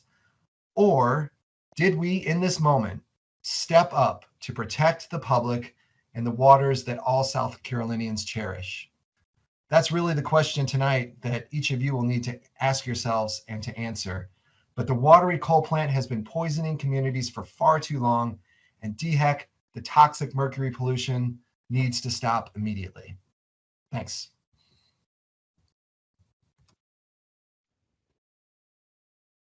Thank you, Mr. Harlan. I see we have Brandon Jones. Brandon Jones, yeah. If you Yes. would begin by stating your name and spelling it for the record. Thank you, Brandon. Sure. Brandon Jones, BRANDON JONES. Yeah, hi, everyone. My name is Brandon Jones. I'm the Catawba River Keeper at the Catawba River Keeper Foundation. Appreciate the opportunity to comment on this long-awaited Wateree Station NPDES permit renewal, and we certainly appreciate that hybrid format. The Catawba River Keeper Foundation is a member-funded environmental nonprofit who educates and advocates for the protection of the entire Catawba Wateree River and its tributaries. Our organization represents over 6,000 active members across 26 counties and 2 states who rely on the watershed for drinking water, recreation, and electricity. In the wake of the 2008 Kingston coal ash spill and the 2009 EPA National Risk Assessment, organization began investigating the water facility. Coal ash at that time was being stored in unlined pits, which contaminated the groundwater, which then flowed into the Wateree River. In 2012, represented by the Southern Environmental Law Center, thanks, Nick, we litigated under the Clean Water Act and settled with the then operator, Santee Cooper. The settlement terms include the excavation of all the unlined coal ash and all the unlined coal ash currently being stored. With the ash removed to lined landfills, arsenic concentrations, as we mentioned, have dropped due to dilution. Since 2008, the last chance to comment on this discharge permit, the area has really changed. We saw Congaree National, there's been a huge increase in public use. As mentioned before, Congaree National Park bought up the tail end of the Wateree River. The Palmetto Trail now comes through there. It's actually about 650 feet from the downstream discharge. At that location, there's a kayak and canoe launch. I've seen people fishing out there. When I was there in April, I actually saw people swimming within about 1,000 feet of the discharge point. The area has also now been designated Blueway. So I went out there again paddling in April, and we saw many kayakers utilizing that facility in that area. In addition to the increased public use, we have seen the identification and remediation of groundwater contamination from the leachate. We know that the facility's ash and wastewater has the potential to impact our waters. We've also seen in 2018 and then revised in 2020 the publication of the Santee Basin Dadrimus Fish Restoration Plan. So this is a plan done by NOAA and DENR to help the endangered short-nosed sturgeon, American eel, American shad. And finally, the EPA has published a tremendous amount of literature on these plants. We saw the 2009 detailed study, we saw the 2015 steam electric power generation effluent guidelines. We know a lot more than we knew back in 2008. And yet, as pointed out, we haven't really improved the permit. So what we would recommend first off is a compliance schedule for any repairs or maintenance that were mentioned in the last inspection reports. I haven't seen those yet, but assuming that there are some recommendations there, we want to see that in the permit. And then under the spirit of the NPDES system, we want to see some improvements, some increased monitoring frequency, some reduction of allowable concentrations, the implementation of best available technologies. Things that really stuck out to me were, we were taking monthly grab samples from the discharge. There should be a continuous monitoring on that discharge. This is going to wildly fluctuate depending on the amount of rainfall that they get in the area. We should know how much is being discharged from the facility, as already been mentioned, but the mercury certainly needs to be strengthened. We should see copper, selenium, bromide, phosphorus, arsenic, all these things should be monitored and reported and have those set limits. And finally, we'd really like to see South Carolina DHEC step up and use their best professional judgment to help establish some of those effluent limitation guidelines. They're allowed to do that. I think they're going to be required to do so under the new rulings that we heard about. And we would encourage them to follow that 2015 EPA guidance, which will most likely be reinstated here in 2022. So again, thank you for your time. We will also be submitting some more detailed and the written comments. And I really hope that DHEC can take a step back and revise this to better protect the public. Thank you. Thank you, Mr. Jones. And again, we do continue to accept public comments through September 17th. So please make sure you share those with us. We're open to comments beyond tonight, but appreciate everyone who's joining us to make those public comments tonight too. Previously in registration, we had Mary P. Cothran sign up to speak. Hey, can you hear me? Yes. My name is Mary P. Cothran. That's M-A-R-Y, P, short for Penny. Cothran, C-O-T-H-R-A-N. And I'd like to note that I am a Dominion customer, and I'm ashamed to say that the Wateree coal-fired plant is the closest power plant to my home here in the greater Columbia area. So I'm guilty of using its electricity, but so are kind of all of us if we're on the grid here in South Carolina. And I'm horrified that my usage is responsible for the pollution of these riverside communities you've heard from tonight, living downstream from the Wateree plant. But I, of course, don't have a choice very much in where my power comes from. But Dominion definitely has a choice in how it generates power. And yeah, so you asked for a couple of specific comments on mercury monitoring and arsenic monitoring tonight. I'm just going to go on record again as saying, no amount of mercury or arsenic is wanted in my waterways in South Carolina. So we, of course, need stronger permitting that protects our community all the way top to bottom, from DHEC, from other regulators. No more mercury, no more arsenic. So there was a request to comment on whether or not we should remove the regular monitoring of arsenic due to the low concentrations reported earlier this evening. I'm going to go on record as saying, please continue to monitor that, and please add the potential private well monitoring to that arsenic request as well. Secondly, we're thoroughly concerned about the mercury, especially. You could pull a fish out of any body of water anywhere in the world and find mercury, and we all know where that comes from. It comes from human industrial activities, especially coal-fired electricity generation. So there's no doubt kind of where this mercury contamination is coming from on the Wateree River. We all know. If we search ourselves, we know. So I will again request that DHEC increase its monitoring for mercury to the monthly level, if not more so, from the quarterly level. And then just reiterate that the Wateree plant is a dirty, broken, old coal plant that we don't want. We'd rather have clean, renewable energy. And it shouldn't be allowed to discharge any additional toxic mercury or arsenic into our waterways. Hundreds of thousands, possibly millions of gallons have gone through. We're looking at heavy metals that cause cancer, cardiovascular disease, kidney and liver damage, neurological disorders, and especially it's harmful to children. I'm a mother. This concerns me greatly. I think about the fishermen who rely on the fish from the river for subsistence. And yeah, this threatens the health of our entire community. And DHEC has the opportunity to correct this. We thought we had found DHEC asleep at the wheel with an expired permit. And not only were you asleep at the wheel, but you then proceeded to pass the buck. You know, Dominion filed within the 180 days, check the box. We're waiting on, advice from the EPA, check the box. You know, it's passing the buck and it's intolerable and we don't want it in our community anymore. So we want DHEC to wake up and change its ways and re-examine very closely how it's permitting wastewater discharge. And those are my comments. Thank you. Thank you, Ms. Catherine. I believe the next person on our list, I'm not seeing her phone number any longer. Kimberly Harrington spoke earlier in our Q&A. Ms. Harrington, if you're in the line.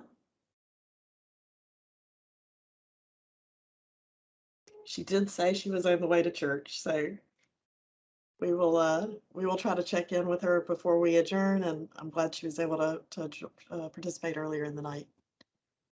David Quick. David, are you able to unmute?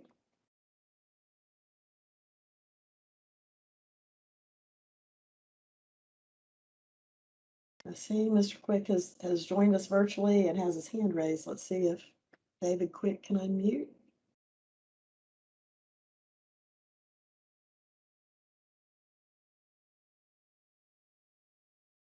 Okay, I'm gonna see if our tech team can help on the backside of that, and we will come back to you, Mr. Quick. Pamela Greenwall.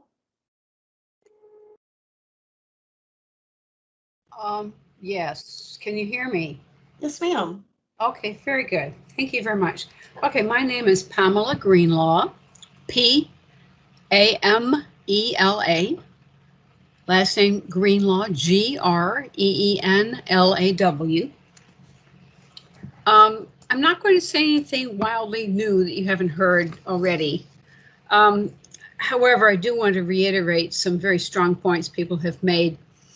The idea that the inspections are infrequent or not spaced closely enough, really, that's unconscionable. It is absolutely within the mandate and the purview of DHEC to require Dominion and itself to do a continuous monitoring system. I know that with the Westinghouse fuel fabrication plant in Hopkins, that DHEC created a consent agreement, and boy, did they put in monitoring wells, and boy, did they have to collect samples. And they really had to get with it.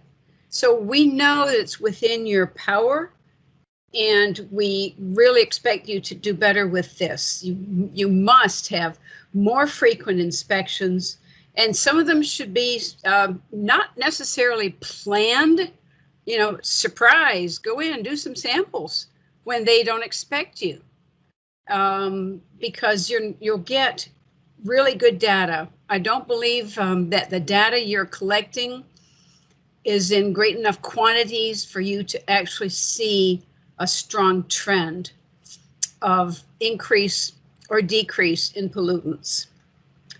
The other thing that I'd like to say is that all of our coal plants are feeding to the Atlantic Ocean, to the coast. They're not going anywhere else but southeast. And I believe that if we have Wateree and Cross and Winya basically ending up in the same water basin, that there are cumulative effects.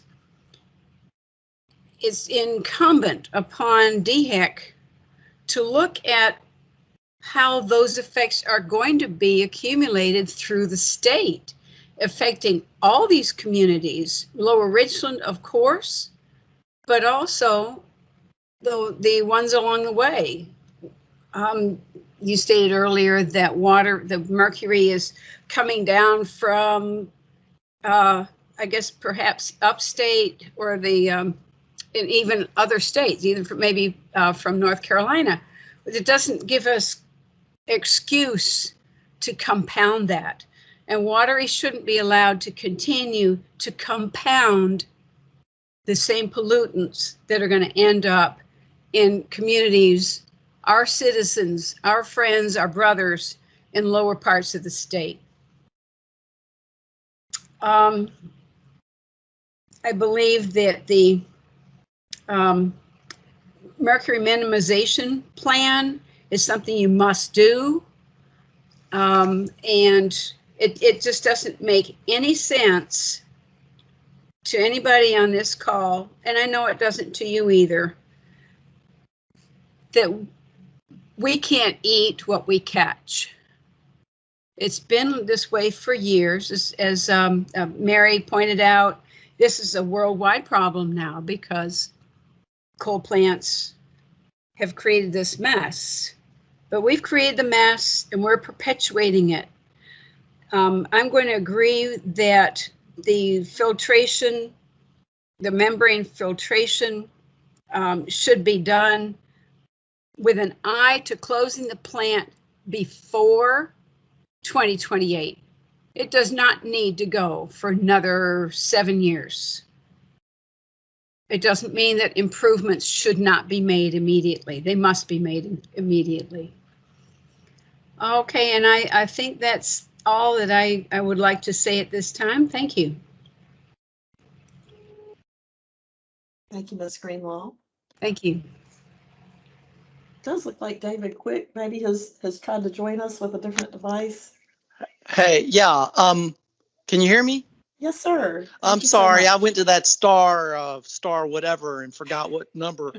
It was *6. My apologies, and thank you so much for being here tonight. Well, yeah, I waited my time and I was so eager that I goofed. So yeah, my name is David Quick, DavidQuick.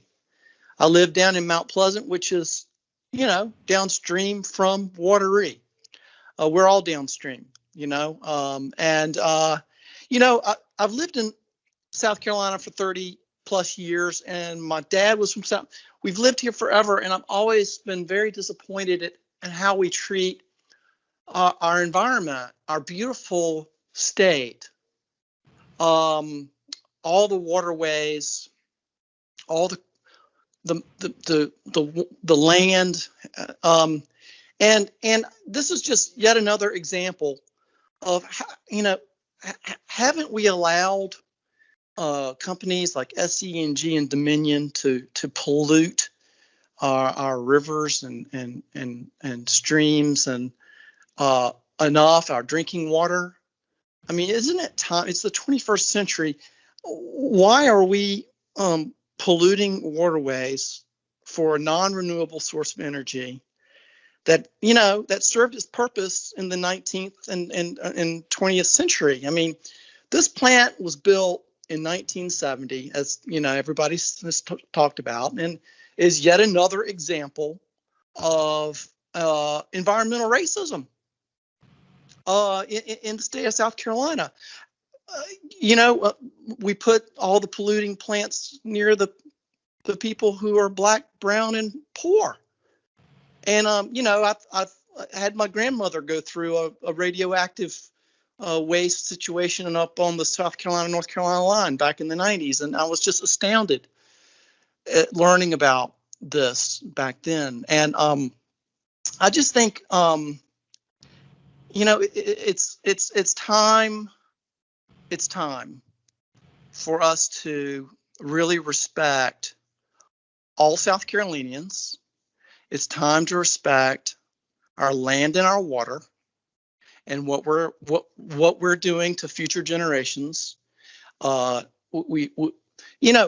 to think that we're still going to allow millions of gallons of discharge into a river that goes through our only national park, that goes down to lakes where people fish for recreation, and then that water heads out my way to the ocean.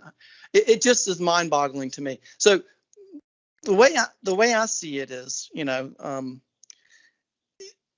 we have three options, and I know that you guys kind of chuckled when someone suggested that that we just not permit this, but I say the three options. Number one, deny the permit, and let's get to close this plant, and let's this let's make sure there's money for cleanup.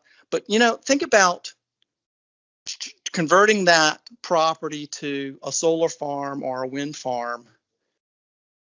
How much heavy metals do those release on a daily basis? I mean, shouldn't we be moving in a state that has so much sunshine and wind as ours to those energy sources? So second option is delay the permit. And it's obvious that you all have more work to do on this. I mean, if we are not testing the wells with an independent, way of doing, testing to make sure that the tester's not doing what Dominion wants them to say, then we're not doing our due diligence. We need to protect the people who live near there, people who are predominantly Black and brown, and we need to start protecting those people. And then the way, if we must do this permit, we need the strictest standards. Obviously monitor arsenic. I mean, what are we talking about? I mean, just, everybody's already talked about, how really arsenic, mercury, some of these other heavy metals, we should be having a zero tolerance to that now. So please do the right thing. I know you guys, this is your living, but it's the Department of Health and Environmental Control. I mean, it's not the Department of Industry. Please protect us in the state of South Carolina. Thank you very much. Thank you, Mr. Quick. I have one more person who pre-registered to provide a comment, and then we'll make sure we open it up for others who want to comment tonight. Is it Eddie Moore? Eddie, I see your hand raised. Are you able to unmute? Hello, can you hear me? Yes. If you could begin by stating and spelling your name for the record. Thanks so much. It's Eddie Moore, EDDY Moore. I'm the Energy Program Director at the Coastal Conservation League. And I want to say, the operation of a coal plant, a coal-fired power plant, or any power plant, it's in the first instance the responsibility of the company that owns it. But I think when it starts coming around to the permitting decisions, it's not just the company that's being evaluated. It's obviously the regulators. It's DHEC itself. And just on the face of it, when you see a permit that expired 9 years ago, it's deeply concerning, and it doesn't build confidence for the communities that are looking for protection. Or I just think of myself even as a taxpayer, like I'm paying an agency to protect the air and water, and the permit was administratively extended, it expired, it didn't go through the type of review envisioned under the Clean Air Act, as Mr. Torres talked about. And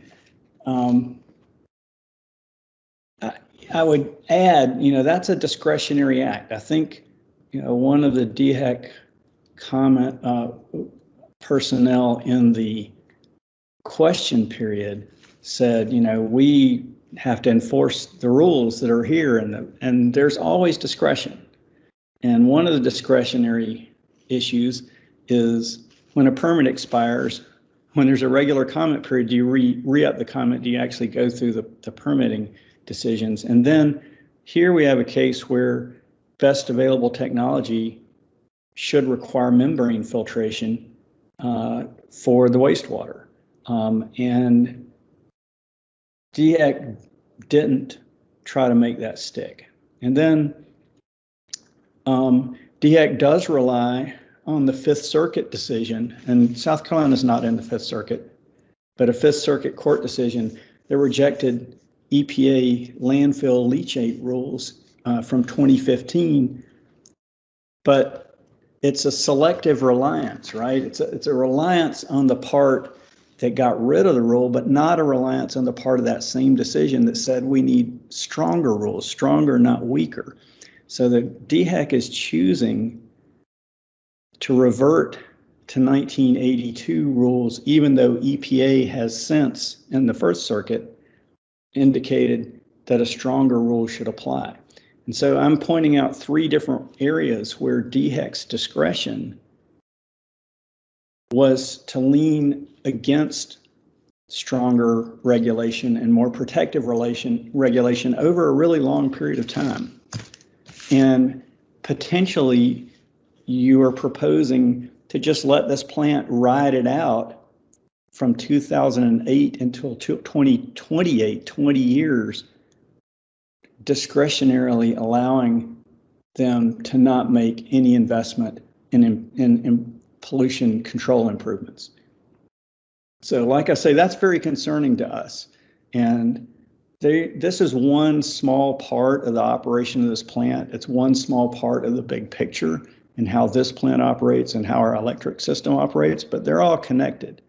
And we hope that DHEC will take the comments tonight seriously. And the best way, if reading between the lines, if DHEC is writing a lax permit because this plant is going to retire anyway, that's not a done deal yet. I mean, within the last 2 weeks, Dominion has stated in a stakeholder group that they're going to continue running scenarios in their long-term plans where the coal plants run into the 2040s. So if we want that retirement to actually happen, even at the late date of 2028, which it shouldn't go that long, we need DHEC to stand up and write a reasonable permit that is within the law and the spirit of the Clean Water Act. So thank you. Thank you, Mr. Moore. I do see we've already had another hand raised. That does conclude everyone who indicated they wanted to comment during registration. Again, if you have decided you would like to make a comment as part of this public hearing, and you have not already had that opportunity, we want to make sure that you raise your hand. If you're joining us by phone, you can use *6 to unmute, and you may get muted back just to make sure we're keeping the audio good for everybody online, but we will be recording that with our tech team support to make sure we come back to you. With that being said, I'm going to make sure we go to next. I see Bob Guile. If you'd like to begin if you can unmute and. I think I just did. I hope there you go. Perfect. Thank you so much. If you could begin by stating and spelling your name. Sure. It's Robert Guild, Guild. So thank you for this opportunity. And I won't repeat some very fine comments made by many already. I'm the volunteer conservation chair with the South Carolina chapter of the Sierra Club, and I lawyer for the club on a number of matters, including coal plant retirement issues at the Public Service Commission, where we look at the economic and rate making aspects of continued operation of the facility. I'm just going to make a few comments today. The club expects to submit more formal written comments during the remaining portions of the comment period, but I very much appreciate the staff answering questions and explaining a little more about the current state of the operations at the site, and of course, inviting these comments today. I'll be brief and not repeat myself, I hope. First, I want to say that DHEC needs to do better. They need to use the authority that they have to timely improve pollution control requirements at this facility, as well as any others that are in the queue. No more sitting on expired permits. It's just not a good excuse to say that they're waiting on the federal courts or the federal agencies to finalize their decision making. We have a South Carolina Pollution Control Act, and it provides plenary authority for DHEC to protect human health and the environment from discharges of pollution such as these. And our federal law explicitly empowers states, including DHEC for South Carolina, to adopt more stringent water quality protection standards. So it's simply no excuse to sit on this permit for 8 or 9 years and perhaps longer if not called to task through litigation that forced DHEC's hand. So please do better. I want to make the point that coal plants, as others have said, are dirty and expensive. Their continued operation exposes people to harm and delays and impedes meeting our critical carbon reduction goals to mitigate the accelerating climate crisis. Dominion themselves commits to a net zero carbon system by 2050. They simply can't do that if they continue to operate coal plants into the 2040s or the late 2020s. It's absolutely essential to effective pollution control and climate protection policy that polluters, including Dominion, bear the full and fair costs of their pollution. If they're allowed to externalize those costs, to pass them on to the community and the environment, then we all subsidize their operations. And they are incentivized to continue to operate these plants longer, delaying new permits, deferring compliance, simply encourages Dominion to continue to operate a plant which, if it met its pollution control requirements, would have been shut down already. Secondly, and lastly, I want to emphasize that I think DHEC here must recognize and properly consider the disproportionate and adverse impact of the Wateree coal plant's operations on the largely African American and lower wealth community that surrounds the facility in Lower Richland County. They're the ones who live closest to the facility. They bear the day-to-day impacts of air emissions from those stacks.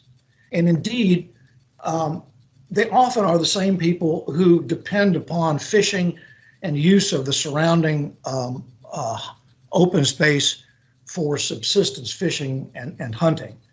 And it's incumbent on DHEC to consider those disproportionate and cumulative effects of the pollution from this facility, as well as a wide range of other polluting facilities in that same community. Unhealthy levels of mercury that have warranted fish consumption advisories simply cannot be squared with continuing to allow the Wateree station to discharge mercury into the Wateree River. And I want to endorse the strong comments made by others calling for more stringent discharge monitoring requirements, more stringent discharge standards for mercury and arsenic, and for a more responsive consideration of the Lower Richland community. Thank you. Thank you, Mr. Gall. Again, I want to make sure that we check in with those who would like to make a comment tonight that we have not yet heard from. If you would like to make a comment as part of this public hearing, please raise your hand, or if you're joining by phone, you can use *6 to unmute.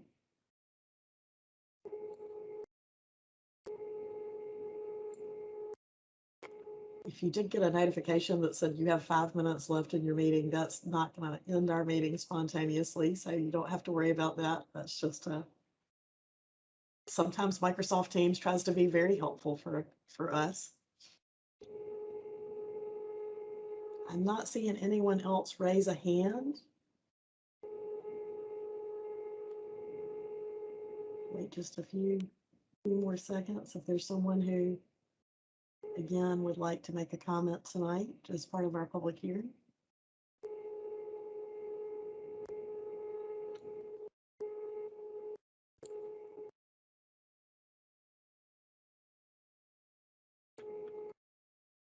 So if there are no other attendees tonight who would like to make a comment, the comment portion of tonight's public hearing will now conclude. I'm going to check in one more time. Jocelyn, do we have anyone else in the Eastover Town Hall who would like to make a comment tonight? Christy, we don't have any other persons here in the Eastover Town Hall who would like to make comments. However, I would like to take a moment to thank the leadership of the town of Eastover, especially Mayor Gunther, for allowing us to use the facility to provide an opportunity for residents in the area to provide comment. We're so very appreciative and thankful to you, sir, for all of the accommodations that you have provided to us in leading up to tonight's public meeting and public hearing. Thank you, Christy. And I would like to second that, Jocelyn. We do appreciate Mayor Gunther and the town of Eastover for helping us be able to offer so many ways for people to be able to join tonight's public hearing and public meeting. So with that, again, I will close out the comment portion of tonight's public hearing. It is now officially concluded and the time is 7:57 p.m. Please note once again, the written comments will be accepted through September 17th, 2021. If you would like to provide those written comments, you see Randy Thompson's information that is on the screen. You can also submit something by mail to Randall Thompson, care of DHEC Bureau of Water, 2600 Bull Street, Columbia, South Carolina, 29201. Let me say that one more time. And again, that is also available on our webpage relevant to this project. So that's Randall Thompson, DHEC Bureau of Water, 2600 Bull Street, Columbia, South Carolina, 29201. Randy's phone number is 803-898-4314 for any additional questions that you have. And his email address is noted on the screen. And again, on that webpage, his email is thompsgr@dhec.sc.gov. That's thompsgr@dhec.sc.gov. Following the close of the public comment period, DHEC will review and consider all comments received along with the application and other information to prepare a written assessment of this project. Once a final decision is made, DHEC will issue a notice of department decision to the applicant, adjacent property owners, individuals who provided comments to the department, everyone on our mailing list. If you've not received any email or postal mail directly from DHEC through this process, please make sure you come to our sign-in sheet, the registration sheet that was part of our webpage, or if you are there in the town of Eastover, talk to Jocelyn and our team before you leave. This will make sure that we know how to notify you of DHEC's final permit decision. On behalf of DHEC, I would like to again thank you for your attendance and your comments and your questions tonight. As the state's public health agency, we encourage you to join us in preventing the spread of COVID-19. Everyone ages 12 and older is now eligible for the vaccine. It's safe, it's quick, it's easy, and best of all, it's free.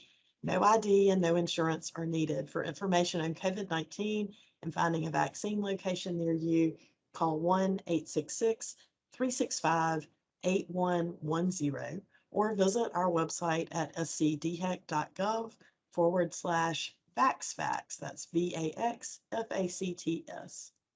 The time is now 7:59 and our public hearing is now adjourned. Thank you so much to everyone for joining us this evening.